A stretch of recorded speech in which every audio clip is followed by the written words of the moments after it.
As part of the contract, as part of the installation, we always ask the vendors, what happens if a valve breaks?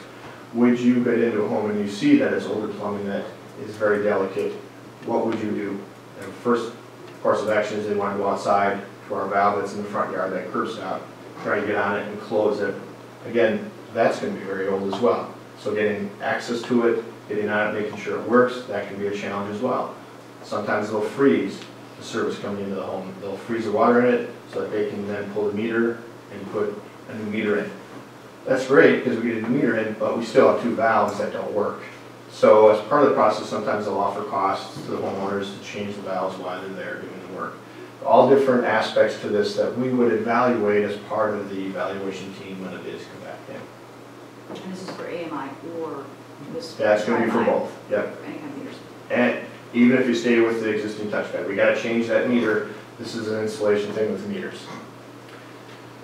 Interface with our customer information and billing system. That's where we're going to have representatives from BSNA, making sure that they're writing the proper files out to our meter data manager and our reading software, things like that. So that's always a challenge, especially since BSNA is in Michigan. We're going to have vendors here, and so yeah, it's whenever you've got those number of vendors together, there's always a challenge making sure that they're all working on the same page and all going in the same direction.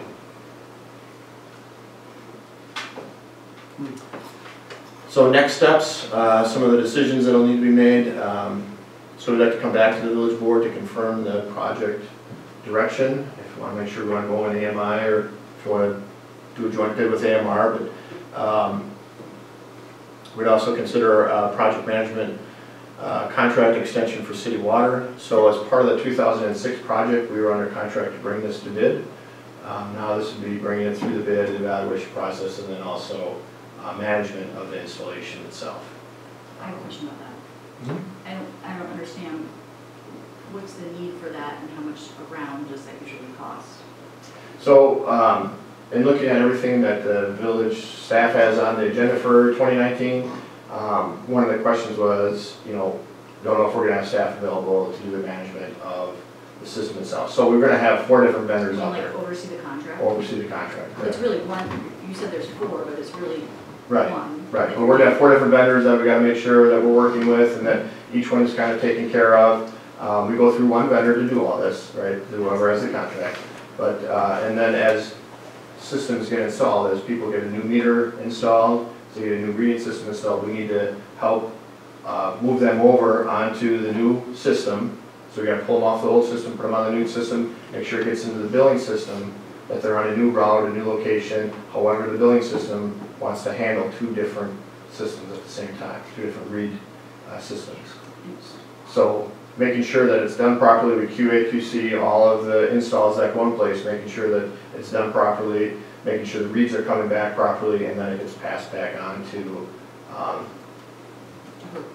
back into the customer information system, so back to who's ever managing that system, which is the big market. This isn't an exact analogy, but perhaps one way to think about it is when we do a public infrastructure improvement project as a construction project. So a road project, a water main relay, sidewalks, alleys, anything. We always have a construction manager or a construction inspector, and that entity's job is to make sure that the contract is being installed or the project is being built to specification. And there's really 2-pronged to that. Some of it, a large part of that is time management. The other part of it in many of the areas is a level of engineering or field expertise. In a project like this, both of those would weigh very heavily into the consideration of the contract for city water to continue the oversight of the installation of this project. And the reason I ask is we paid, the last time I remember coming to the board, we did an extension with city water because we wanted you to finalize the training of our manager of the utility because we didn't have the staff expertise back then, and we paid for that. So do we now have someone on board that is trained, that we paid for, and why isn't that person able to oversee a contract? Because as Tom mentioned, this particular technology is evolving on a daily, weekly basis. There is no one on our staff that has the expertise or the knowledge or the experience with these systems to be able to adequately oversee the installation of this project and the implementation of this contract. And I would dare say that there are no utilities of our size or scope in the state that would have an employee on staff that would have that. So it makes sense for evaluation, but once you pick your system and you pick the technology, that's all I'm saying is then the contract management, you're overseeing it being installed. So one of the biggest challenges on this system is when we have a problem, installation. We can't shut the valves off, we can't get on the curb stop. Do we freeze it, don't we freeze it? A lot of times what happens, these installation contractors, to wash their hands of it, they'll say, well, we're going to turn that back to the utility. That's a return to utility, so that you guys figure out how to shut the valve off at the curb stop, right? So that means that we're going to have to send staff out to go ahead and do that. So they're going to be busy doing that type of work. If it's, vacuuming out the valve boxes, locating them, vacuuming them out, making sure we get a key on it, trying to turn it. If we're going to turn a number of them, some of them are going to break. They're going to have to dig them up and repair them. There's just a lot of things that can happen when we go through this type of project that it's difficult. And I would agree, especially in the short time period that we're looking at. We're looking at a year installation because that's going to give us our best cost. If we can do all of this entire installation within a year's time. So that's a lot of work that needs to get done. Having somebody oversee that helps because it'd be very burdensome on staff to do that.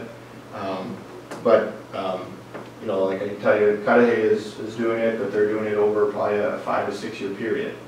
And they're using their own staff right now, but they're only changing out a small percentage. They're a little bigger than Shorewood is right now, but they're doing it over a foot. They're going to have to operate 2 reading systems, 2 buildings for that whole 5 year period.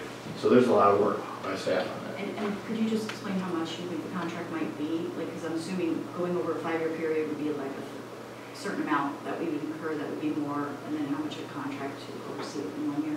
So I don't have the actual number in front of me right now, but we're probably looking at somewhere between, I'd say around $30,000, $30,000 to $35,000 is probably off the top of my head, where I would say would be a typical cost to manage this type of a project. And are there other firms that manage this type of project besides yourself? Yes, there are. We just have a purchasing policy that says we need to do an RFP. Right. I can tell you that none of those firms are local. You're going to be going out of state for those firms if you want to do that, and it'll be a lot more than $35,000 for them to come in here because of the knowledge that we have with having been here with the village. They're going to start all over at ground one to do this. So we just have to vote to make an exception, correct? To not go RFP? Okay. So it's one of the conversations we wanted to discuss tonight because this timeline is predicated on moving forward. And I don't, from my understanding, Leanne, you can correct me if I'm wrong, but when this was initially discussed in 2015 or 16, whatever year that was, there was that discussion that City Water would go through with phase 1 and then continue on phase 2. But to your point, there wasn't the purchasing policy in place, which is why we're talking about it this time. Any other thoughts on that from other board members? It seems like a lot of work. I mean, implementing a project when you're trying to maintain your daily operation of the DPW and efficiently implement quickly and effectively and customer service at a high level. In the interest of implementation, it makes sense to bring in experts, people that are doing it all the time, to get it done properly. And you're still going to incur the cost. You could have staff do it, but people are still putting in time. They may not have the level of expertise to do it quickly and effectively. And I can tell you, so when you mentioned expertise on how to implement this, that's why Jasmine's here. So she's implemented part of this as we've done this change in Brown Deer and in Mequon as well. We're going through it as well. Jasmine has been working with us for a number of years, and she's very familiar in BSNA. She does her billing in Brown Deer as well, and so she does a lot of the integration with some of these other vendors as well. In the billing system in BSNA is the same billing system that's here in Shorewood, so our knowledge of that, how they're going to interact is, I think, so we're looking for very valuable, I guess. My opinion. So, Trustee Menta? Yeah, I mean, I think my questions are just generally, it seems like the drive-by, it seems like the oldest technology is the touchpad, then the drive-by, and then the AMI. And it seemed like from your slide that the AMI was only a 10% difference because of the software and everything, right? Mm-hmm. But I mean, I guess, so to me, the question is, first of all, so just to confirm that the cost differential between those two, and then also this approach of, well, taking a slower approach versus a faster, more blitzkrieg approach to doing it. What are the positives and negatives of that? And what I recall from the meeting, I'm not sure the whole board discussed it, but I do recall it at Public Works Committee. And my question at that point was what the actual cost of the meter itself was, and did we want to offer to residents to be able to pay to debt finance less of the cost of this by giving people the option to pay cash to pay for the meter itself, so that we have less, it affects our total debt amount less, and we're incurring less interest costs to the system overall. So that was, from more of a finance perspective, should we be looking at, charging people? And that's something I think we need to talk to the public about, if they would rather pay for it over time and have an interest cost, or would they rather pay for part of it up front and save total project cost? Or already leased? So, Purchased? this project, if we upgrade from the touchpad system, this project is going to have to be approved by PSC. Right. And I think we've got that in part of our next steps. I don't know if PSC would allow you to do that with the customers. And Mark, you can help me out on this one, but. Well, my understanding is, number one, the meters are utility property, they're not customer Or property. not customer property. And my understanding is that PSC will not let the utility charge more for cost recovery than the depreciation of the system, which tends to get to that 15-year period. So while from a financing perspective, if it would be possible to get them to approve like a 5-year payback to save some money on interest, so that the money to the village borrowed could pay back faster and save interest costs. That seems to be pretty inconsistent with how the PSC's approach that, and again, it's the cost And I of think we need to have any an idea of infrastructure. what this is going to mean. So this question of the drive-by versus the AMI, Exactly. what is that going to mean to water rates? Is one a 15% increase in water rates and another a 25%? And then also the staging and the scheduling affects cost. And so, this is all well and good, but, those of us who live here look at our water bill and, don't want to, have a heart attack when we open our water So bills. I believe we can bring that information back on the 22nd. Yeah, I think so. I think that's good feedback from tonight's discussion is, questions like this we can come back and answer, at the next meeting. Yeah. And We have most of the staff. I echo everything Trustee Menta, as our finance director, has said, chair of the committee has said, because I unfortunately wasn't here in 15, and I'm really hesitant right now because I'm not convinced from the presentation tonight, this is the only one that I've had, that it's a 10% difference in cost to the resident. I need to know, I would like to know and be able to at least gauge some public opinion on, is this worth it? I mean, it's over $1 million, and it's going to potentially cost the end user, who may or may not want to sign up for notifications, depending on our residents.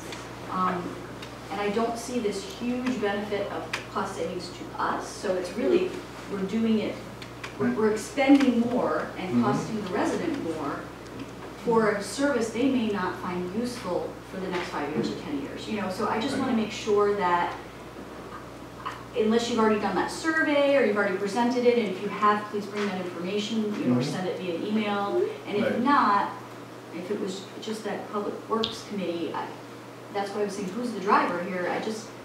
We did it with parking, and I really want to be careful that we're not using a system again for something that people might not really desire for another 5 to 10 years. So back in, when we were looking at this back in the, 15, 16, we did that. We looked at what it was for AMR, what it was for AMI. We've got the cost from Cudahy, a very similar community right down the road last year. I updated our cost estimates for the village as well, so we can bring those here as well to take a look at. Unfortunately, we just haven't seen a lot of AMR systems bid out lately. But when you take a look at that, remember that cost table, we're going to have to do meters and registers no matter what system we put in. We're going to have to do an endpoint no matter what system that we put in, unless we keep this touch that system. And if we do that, you got one vendor only. No, I'm just saying, I'm like, just so the web-based portion, we ended Right. up having to charge our residents $4 plus a fee just for them to be able to pay, So if those costs are resident-based, I just want to know what they are. Sure. Mm-hmm. Because We can come otherwise- back to that. If we don't do the web-based one, it's more time-consuming for our staff, so we have to Right. factor that in, because we have to notify now.